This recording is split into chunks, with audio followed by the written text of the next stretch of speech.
అస్సలాము అలైకుం అందరికీ నమస్తే. వెల్కమ్ టు ఖాజా కోయ్ వ్లాగ్స్. ఈ రోజు నేను గర్బ్ అబ్దుల్లా ముబారక్ అయితే రావడం అయితే జరిగింది.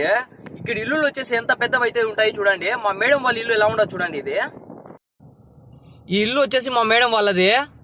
ఈ గర్బ్ అబ్దుల్లా ముబారక్ లో చూసుకుంటే ఇల్లులు వచ్చేసి చాలా పెద్ద పెద్దవిగా అయితే ఉంటాయి అనమాట ఈ ఏరియాలో. ఇది వచ్చేసి రీసెంట్లీ కొత్త మంతగా అయితే కట్టారనమాట. ఇది గర్బ్ అబ్దుల్లా ముబారక్ అంటే కొత్త మంతగా అంటే పాతదే, బట్ అయితే ఇంతకు ముందు వచ్చేసి అబ్దుల్లా ముబారక్ ఒకటే అయితే ఉండింది.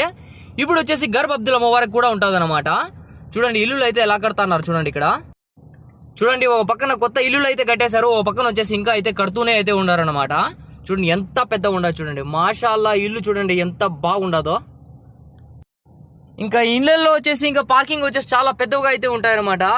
ఒక ఇంటికి వచ్చేసి ఒక 7-8 కార్లు అయితే ఉంటాయి. ఒక పక్కన ఇల్లులు చూసుకుంటే కడుతూనే ఉండరు, ఒక పక్కన వచ్చేసి ఇల్లులు అయితే కట్టేశారు. మరి వీడియో ఎలా అనిపించిందో ఖచ్చితంగా కామెంట్ పెట్టండి. అలాగే ఈ వీడియోకి లైక్ చేసి మన ఛానల్ని సబ్స్క్రైబ్ చేసుకోండి ఫ్రెండ్స్.